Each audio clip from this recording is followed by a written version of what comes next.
Registry অফিসের কড়া নিয়ম আর পরিবারের প্রবল মত উপেক্ষা করে গৌরী কি পারবে বিনোদের হাত ধরতে? গত 5টি পর্বে আমরা দেখেছি প্রতারণা, চোখের জল আর এক অসম লড়াই। আজ চলুন বাকি সব খুঁটিনাটি ভেদ করে আসি। আদেও কি বিনোদ তার ভালোবাসাকে জয় করতে পারবে, নাকি পরিস্থিতি আর ভুল বুঝাবুঝির ঝড়ে তার প্রিয় মানুষটি হারিয়ে যাবে চিরতরে? রহস্য আর আবেগে ঠাসা আমাদের এই সিরিজের সবচাইতে ধামাকা এবং ইমোশনাল পর্বটি মিস করবেন না। তাহলে চলুন আর পেছন না বাড়িয়ে শুরু করি আমাদের আজকের মুভির এক্সপ্লেনেশন।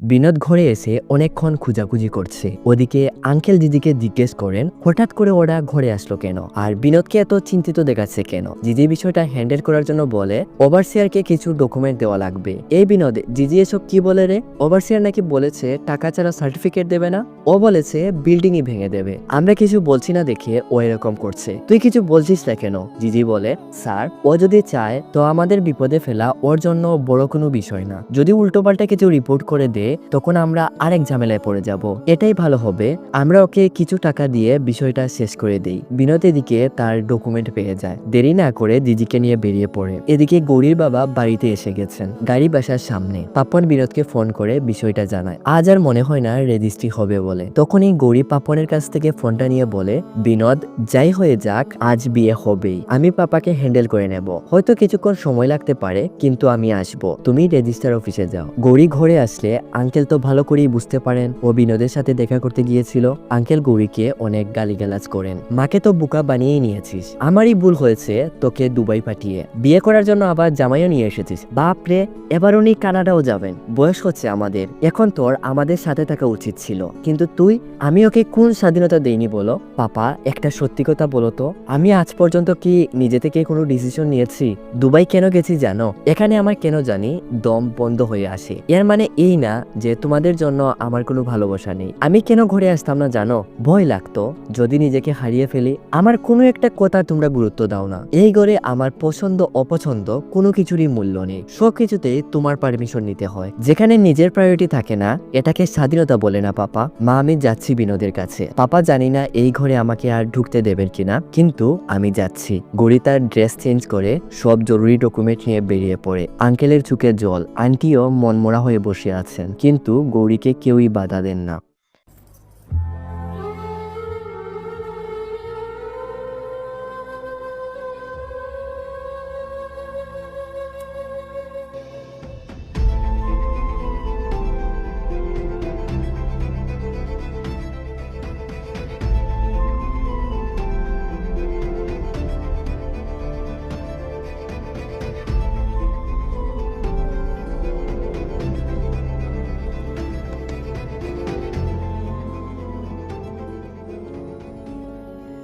গৌরী অনেক কষ্ট পায়, কিন্তু এছাড়া যে আর কিছু তার করারও নেই। এদিকে গৌরীর দেরি হচ্ছে দেখে এরা দুজন ওভারসিয়ারের অফিসে আসে। জিজি আন্টির সাথে কথা বলে জানতে পারে সাইন তো উনি দিয়ে দেবেন, কিন্তু 25,000 টাকা লাগবে। বিনোদ তো ভীষণ রেগে যায়, আন্টির সাথে কথা বলতে যায়। স্যার, 1 মিনিট, উনার সাথে আপনি ভালো করে কথা বলেননি দেখে উনি এমনিতেই রেগে আছেন। এখন যদি আপনি আবার রাগারাগি করেন তো সমস্যা হতে পারে। দেখি শর্ত, ম্যাডাম আপনার সাথে কিছু কথা ছিল। দেখুন 4টা বেজে গেছে, আমার অনেক ক্ষুধা লেগেছে, প্লিজ আমাকে খেতে দিন। একটু বাইরে অপেক্ষা করুন। জি, ম্যাডামের এখন ক্ষুধা লেগেছে, চল আমরা চলে যাই। স্যার, উনি প্রথমে টাকা চেয়েছেন, এখন অপেক্ষা করতে বলেছেন। এখন যদি কিছু না জানিয়ে চলে যাই তো বিষয়টা কিরকম হয়ে যায় না? বিনোদ বলে কতক্ষণের জন্য?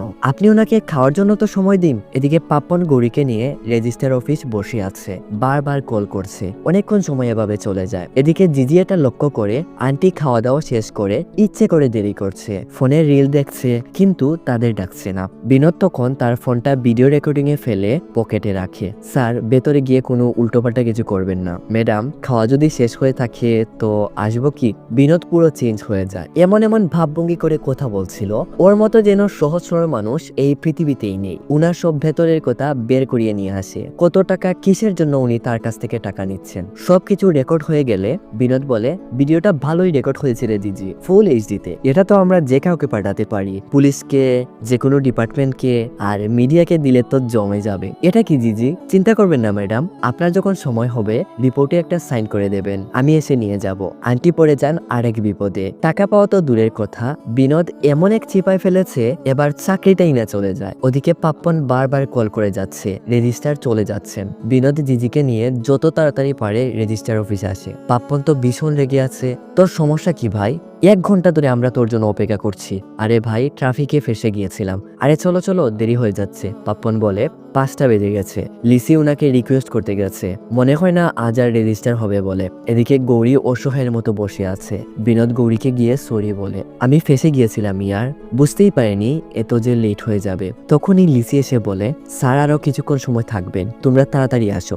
বিনোদের চেহারায় অন্যরকম একটা হাসি ভেসে ওঠে। হয়তো এই হাসির পেছনে অনেক মান অভিমান কষ্ট জুড়িয়ে আছে। যাই হোক, এই হাসিটার কিন্তু অনেক মূল্যবান। আসো গৌরী। কিন্তু গৌরী আসে না। তুমি আমাকে এখানে রেখে কোথায় চলে গিয়েছিলে বিনোদ? বিনোদ বলে, তোমার দেরি হবে ভেবে ওভারসিয়ারের অফিস রাস্তার মধ্যেই ছিল, এর জন্য দিদিকে নিয়ে ওখানে চলে গিয়েছিলাম। আজ না গেলে সমস্যা হতো। আচ্ছা তাহলে তোমার ঘরে সবকিছুই ঠিক হয়ে গেছে, এর জন্য আমি সত্যিই খুশি।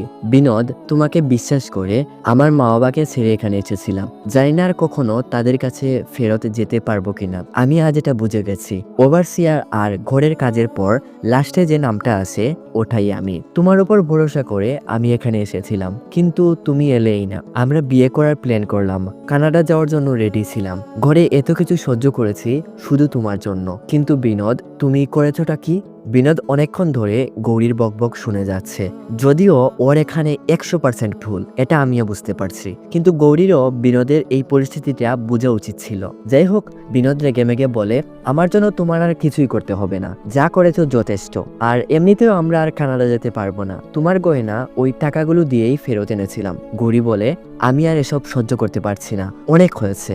বিনোদ বলে, তার মানে তুমি কানাডা যাওয়ার জন্যই আমাকে বিয়ে করতে চেয়েছিলে? দুজনেই একজন আরেকজনের উপর মান অভিমান করে বিয়ে তো দূরের কথা, সম্পর্কটাই ভেঙে দেয়। সিন শিফট হয় রেজিস্টার অফিস।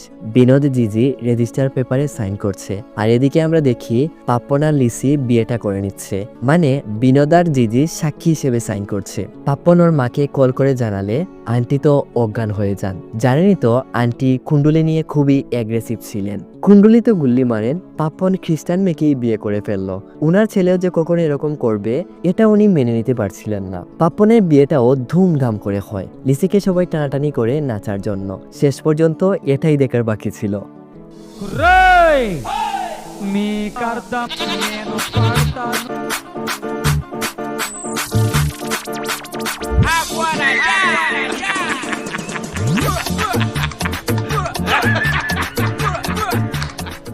আন্টি না পারছেন কিছু বলতে, না পারছেন সইতে।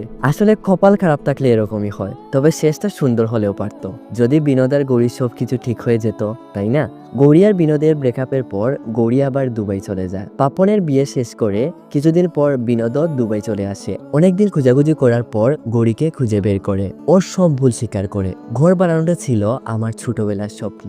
ওই পরিস্থিতিটা এমন ছিল আমি বুঝতেই পারিনি আমার যে প্রায়োরিটি চেঞ্জ হয়ে যাচ্ছে। এরকম মনে হয়েছিল তুমি তো আমার পাশে আছোই। এখন আমি বুঝতে পারছি আমি আসলে তোমার কোনো কেয়ারই করিনি। ওই দিন ওভারসিয়ারের সাথে দেখা করা আমার মোটেও ঠিক হয়নি। আমার তখন তোমার সাথে থাকা উচিত ছিল। বিনোদর ভুল বারবার স্বীকার করে, কিন্তু গৌরী কোনো কথাই বলছিল না। বিনোদ, তুমি যে এত দূর এই কথাগুলো আমাকে বলার জন্য এসেছো, এর জন্য আমি সত্যিই খুব খুশি। তবে আমার মনে হয় না এই রিলেশন সামনে এগোবে বলে। আচ্ছা, তোমার চাকরির কি হলো?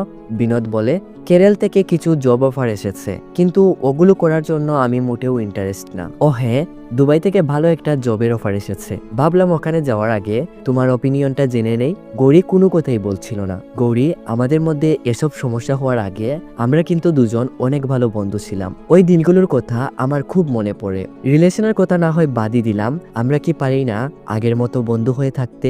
গৌরী প্লিজ।